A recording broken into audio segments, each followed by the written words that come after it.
This is a question of electromagnetic induction. JEE Advanced 2021 में आया हुआ है and it is very simple but its language is a bit lengthy. तो जिसने इस क्वेश्चन को पढ़ लिया पूरा वो शायद आसानी से कर लेगा. इसमें प्रॉब्लम करने में टफ नहीं है. इसमें दिया क्या है कि स्पेशल मटेरियल है और कहता है कि वो मटेरियल ऐसा है कि conducts electricity without any resistance, यानी उस मटेरियल में कोई रेजिस्टेंस नहीं होता. और उसी मटेरियल का एक क्लोज लूप बनाया गया है अब सेम मटेरियल. और इस मटेरियल की एक प्रॉपर्टी ये दी गई है कि it does not allow any change in flux through itself by inducing a suitable current to generate a compensating flux. कहने का मतलब ये है कि अगर इस मटेरियल से बने लूप में कोई मैग्नेटिक फ्लक्स बाहर से कोई क्रिएट करता है तो ये खुद एक इंड्यूस करंट ऐसी जनरेट करेगा कि वो इस फ्लक्स को नलीफाई कर देगा. तो इसकी अपनी करंट जो फ्लक्स आएगा वो बाहर से क्रिएटेड फ्लक्स को ज़ीरो बना देगा, बैलेंस कर देगा. अगर वो प्लस है तो माइनस फ्लक्स प्रोड्यूस कर देगा, माइनस है तो फ्लक्स पॉजिटिव प्रोड्यूस कर लेगा. यही इसका इस प्रॉब्लम का मेन क्लू है जो क्वेश्चन में दे ही दिया गया. उसके बाद क्या कहता है, वही चीज़ बताई कि the current gives rise to a magnetic moment. जब करंट डेवलप हो जाएगी तो वो एक डाइपोल बन जाएगा, लूप है, and which in turn repels the source of magnetic field. Obviously क्योंकि इंड्यूस्ड करंट या जो भी इंड्यूस्ड इफेक्ट्स हैं वो सोर्स ऑफ इंडक्शन का अपोज करते हैं. तो वही चीज़ यहाँ दूसरी तरह से लिखी गई है कि इंड्यूस्ड करंट उसकी वजह से मैग्नेटिक मोमेंट बन जाएगा और वो उस सोर्स का अपोज करेगा. Now consider such a loop of radius a. एक रेडियस ए का लूप दिया गया है with centre at origin. Magnetic dipole of dipole moment m is brought along the axis of loop from infinity to a point at distance r. Infinity से एक dipole ले आ रहे हैं जिसका डाइपोल मोमेंट है m. मैग्नेटिक डाइपोल है ये. That means you can simply treat it as a magnet. और इसको जहाँ से ले आ रहे हैं दैट इज इन्फिनिटी, ला के इसकी r डिस्टेंस पे रखते हैं. और r की वैल्यू इस रेडियस से काफ़ी ज़्यादा है, इसकी लूप रेडियस से. और दो इन्फॉर्मेशन और दी गई है कि magnitude of magnetic field of dipole, magnetic dipole basically जिसका डाइपोल मोमेंट m है, at a point on axis given by this. ये फार्मूला हमारा लोग ऑलरेडी जानते हैं कि फार्मूला नॉर्मली हम लोगों को इस तरह पता होता है, mu 0 2m upon 4πr³. Right, तो वही चीज़ है. वो फार्मूला यहाँ खुद दे दिया गया है कि किसी मैग्नेटिक डाइपोल की एक्सिस पर जो दूर के पॉइंट है वहाँ फील्ड ये आएगी. और जो फील्ड होती है वो डाइपोल वेक्टर के पैरेलल होती है, यानी उसकी एक्सिस के पैरेलल. तो फील्ड यहाँ ऐसे आएगी इस लूप के परपेंडिकुलर. और दूसरी चीज़ ये बताई गई magnitude of force between two magnetic dipoles of moments m1 m2 separated by distance r given by this expression m1 m2 upon r की पावर 4 into certain constant. तो ये एक इम्पॉर्टेंट रिजल्ट है. ये दोनों रिजल्ट हमें यूज़ करने हैं. जहाँ की कांस्टेंट है. अब क्वेश्चन क्या है कि व्हेन, इस पर दो क्वेश्चन दिए गए हैं. When the dipole m is placed at distance r from the center of loop, current induced in the loop will be proportional to. Important है कि उस प्रोपोर्शनलिटी में हमें इस रेडियस का कोई यूज़ नहीं करना है डायरेक्टली, हमें केवल m और r की डिपेंडेंसी देखनी है. तो ये एक इनमें से एक आंसर सही होना है. And second one is the work done in bringing the dipole from infinity to distance r.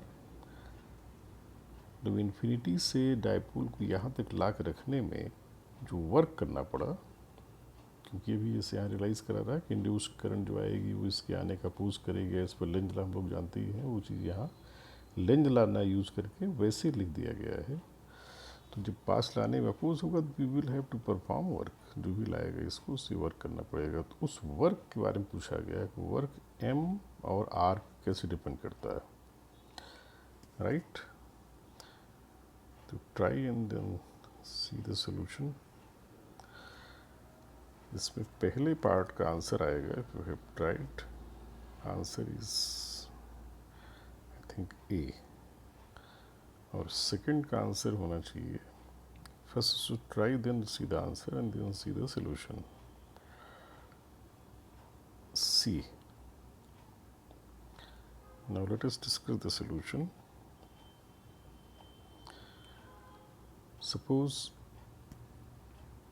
इस मैग्नेटिक डायपोल यानी मैग्नेट ने यहाँ फील्ड बी प्रोड्यूस की है, तो बी का तो फार्मूला यहाँ दे ही दिया गया, और बी जो है इस लूप के लगभग परपेंडिकुलर है, तो इसकी वजह से जो फ्लक्स आएगा वो यहाँ ये आएगा, right, 0.2πr³ into pi square. तो और मैंने प्रोपोर्शनलिटी इसलिए लिखी है क्योंकि फील्ड एक्सेस सेंटर पे होगी, हर जगह तो उतनी होगी नहीं, लेकिन साइज़ छोटा है तो इसको हम लगभग इक्वल भी मान सकते हैं। अच्छा, क्वेश्चन में चूँकि डिपेंडेंसी पूछी एम और आर पर, तो ये ज़्यादा इम्पॉर्टेंट नहीं है कि यहाँ पाई स्क्वायर आएगा या उससे थोड़ा कम आएगा। तो ये तो मैग्नेट की वजह से जो फ्लक्स आएगा वो ये है, इस फ्लक्स को इसमें इंड्यूस करंट से बैलेंस किया जाना है, उसको ज़ीरो बनाना है। तो इंड्यूस करंट अगर आई है, उसकी वजह से फ्लक्स है मान लो फाई आई, तो फाई आई और ये फाई एम मिल के क्या होने हैं, ज़ीरो।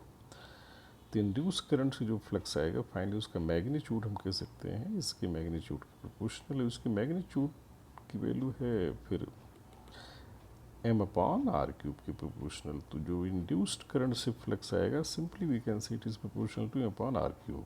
बाकी चीज़ मैं छोड़ दे रहा हूँ क्योंकि उनकी ज़रूरत नहीं है। और अपनी करंट से जो फ्लक्स आएगा ऑब्वियसली अपनी करंट के प्रोपोर्शनल होगा, तो वी कैन से कि जो करंट यहाँ इंड्यूस होगी वो m/r³ की प्रोपोर्शनल होगी, right, since flux I proportional to I, बिल्कुल कॉमन सेंस की चीज़ है ये।